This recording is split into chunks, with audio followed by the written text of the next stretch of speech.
Hello guys, so I am back with another YouTube video. ये जो video है इसका टॉपिक है, इसका जो सब्जेक्ट है that is MPOB, management process and organisational behaviour. ठीक है, तो हम सबसे पहले समझेंगे कि मैनेजमेंट क्या है। अब नॉर्मल टर्म्स में कहें तो मैनेजमेंट क्या है, आप स्कूल जाते हो, आप कॉलेज जाते हो, आप सारी चीज़ें मैनेज करते हो। उस टाइम पे क्या सामान रखना है, क्या नहीं रखना, कैसे जाएंगे कैसे नहीं, सब मैनेज करके चलते हो। घर में मम्मी बजट मैनेज करती है, पापा जो पैसे देते हैं, ठीक है, पापा आपकी स्कूल फीस और बाकी सारी चीज़ें पूरा घर मैनेज करते हैं। एक ऑर्गेनाइजेशन जिस पे सेम रिसोर्सेज हैं, सेम फंड है, बट वो अच्छी चलती है, और एक ऑर्गेनाइजेशन जिस पे सेम रिसोर्सेज है, सेम फंड है, बट वो अच्छी नहीं चलती। क्यों? Because of management. तो मैनेजमेंट अच्छा होगा तो एक ऑर्गेनाइजेशन सर्वाइव कर पाएगी। तो अभी हम जो पढ़ेंगे दैट इज मैनेजमेंट, उसका नेचर एंड इम्पॉर्टेंस।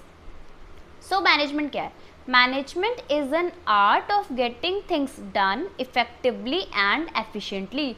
मैनेजमेंट एक आर्ट है ऑफ गेटिंग थिंग्स डन, चीज़ों को कंप्लीट करने की, इफेक्टिवली एंड एफिशिएंटली, इफेक्टिवली और एफिशिएंटली। अब बात रही कि इफेक्टिवली और एफिशिएंटली का मतलब क्या होता है। देखो, अगर आप काम पूरा कर रहे हो, अगर आप काम कंप्लीट कर रहे हो on time, that is effective. अगर आप काम कंप्लीट कर रहे हो on time, that is effective. But अगर आप काम कंप्लीट कर रहे हो on time with minimum wastage of resources, with optimum utilisation of resources, least cost में, तो वो है efficient.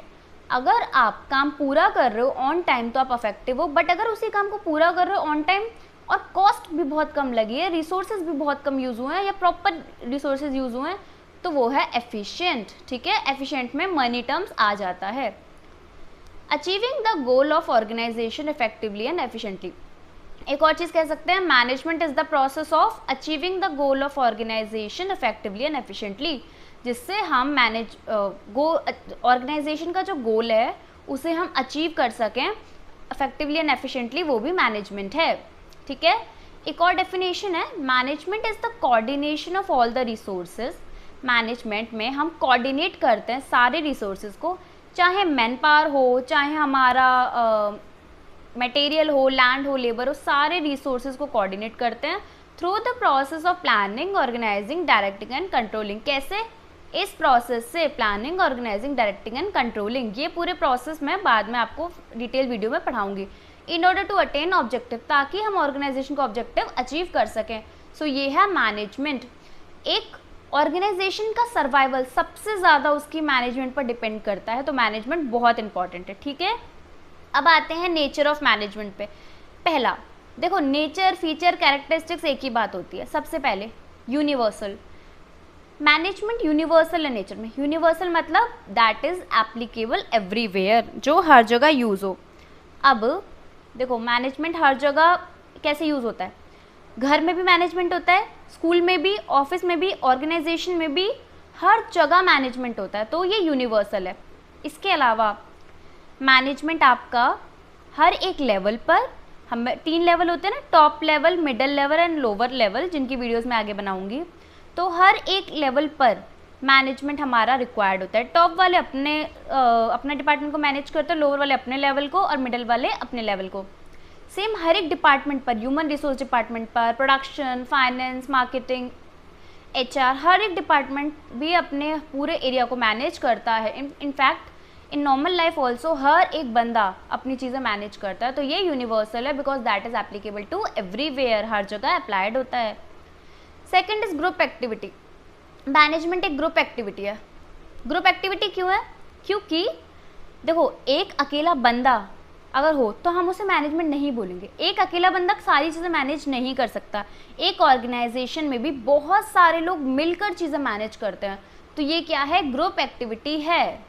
Next is continuous process. Continuous process क्या होता है? जो कॉन्टीन्यूस चलता रहता है। अब मैनेजमेंट कॉन्टीन्यूस क्यों है? आज आप किसी चीज़ को मैनेज करो, कल आप दूसरी चीज़ को मैनेज करोगे, परसों आप कुछ और मैनेज करोगे। आज मान लो कल मेरा पेपर है, ठीक है, आज मैं उसके लिए मैनेज कर रही हूँ अपनी स्टडीज़ एंड ऑल, परसों फिर मेरा कुछ और होगा, अगले दिन कुछ और होगा। आज हम 12th वाली चीज़ें मैनेज कर रहे हैं, कल हम BBA BCom वाली कर रहे हैं, आगे हम मास्टर्स वाली कर रहे हैं। तो हम लाइफ में मैनेजमेंट तो चलता रहता है हमेशा, कभी बजट का, कभी पैसे का, कभी किसी और चीज़ का, तो ये कॉन्टीन्यूस प्रोसेस है। Social process. मैनेजमेंट क्यों होती है? लोगों के लिए होती है। और मैनेज कौन करता है? लोग ही करते हैं। रिसोर्सेज को, सारी चीज़ों को, मटेरियल को कौन मैनेज करता है? पीपल ही मैनेज करते हैं। और पीपल किसका पार्ट है? सोसाइटी का। इसीलिए ये सोशल प्रोसेस है, art as well as science. ये ना बड़ा टेढ़ा क्वेश्चन है कि मैनेजमेंट आर्ट है या साइंस है। अब हम कॉमर्स वाले ना मैनेजमेंट को ना दोनों बना देते हैं। हम कहते हैं भैया देखो, हम किसी से कम नहीं है, हम आर्ट भी हैं और हम साइंस भी हैं, हमारा मैनेजमेंट आर्ट भी है और साइंस भी है। क्यों? जैसे आर्ट में किसी बंदे को कोई आर्ट आता है तो उसकी अपनी स्किल्स होती है, उसकी अपनी क्रिएटिविटी होती है। ऐसे ही एक मैनेजर की भी अपनी स्किल्स और क्रिएटिविटी होती है, जिसकी वजह से वो मैनेजमेंट अच्छा कर पाता है। दो मैनेजर्स हैं, सेम क्वालिफिकेशन है, सेम चीज़ें आती हैं, बट एक बहुत अच्छा मैनेज करे, एक कम। क्यों? क्योंकि उसकी पर्सनल स्किल्स होती है। जैसे आर्ट में स्किल्स और क्रिएटिविटी होती है, ऐसे ही मैनेजर्स की भी अपनी स्किल्स और क्रिएटिविटी होती है। साइंस, जैसे साइंस में एक्सपेरिमेंट करके, रेगुलर एक्सपेरिमेंट करके प्रिंसिपल्स, थ्योरीज, रूल्स ये सब आए हैं, ऐसे ही हमारे मैनेजमेंट के भी अपने प्रिंसिपल्स होते हैं जो हम आगे पढ़ेंगे। वो प्रिंसिपल भी ऐसे नहीं आए कि उठा के ले आए, वो प्रिंसिपल्स भी कैसे आते हैं? बहुत एक्सपेरिमेंट करने के बाद वो प्रिंसिपल्स बनाए गए हैं। तो जैसे साइंस के अपने प्रिंसिपल्स होती है, अपनी थ्योरेटिकल नॉलेज होती है, पूरी एक्सपेरिमेंट के साथ प्रूफ हुई, ऐसे ही मैनेजमेंट के भी प्रिंसिपल्स हैं जो एक्सपेरिमेंट से आए हैं। तो हमारा मैनेजमेंट तो दोनों है, आर्ट भी और साइंस भी है। तो कभी मत कहना कि कॉमर्स वाले कम होते हैं। कॉमर्स वालों का मैनेजमेंट आर्ट भी है और साइंस भी है। Importance of management. अब मैनेजमेंट क्यों इंपॉर्टेंट है? अब देखो, इतना कर लिया, हम ये तो समझ ही गए होंगे मैनेजमेंट क्यों ज़रूरी है। गोल को अचीव करने के लिए अच्छी मैनेजमेंट होगी, ऑर्गेनाइजेशन का गोल अचीव होगा, रिसोर्सेज अच्छे से यूटिलाइज होंगे, रिसोर्स वेस्ट नहीं होंगे, सर्वाइवल के लिए ज़रूरी है, ग्रोथ के लिए ज़रूरी है, एम्प्लॉय को मोटिवेट करने के लिए मैनेजमेंट ज़रूरी है। मैनेजमेंट अच्छा होगा तो वो एम्प्लॉयज़ को खुश रखेगा, मोटिवेट रखेगा।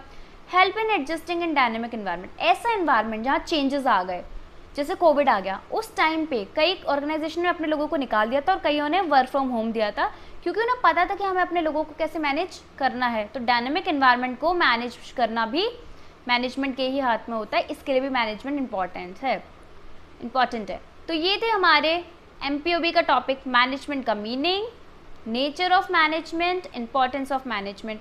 Thank you so much. कोई भी डाउट हो, क्वेरी हो, कमेंट सेक्शन में लिख देना। Please like, share and subscribe.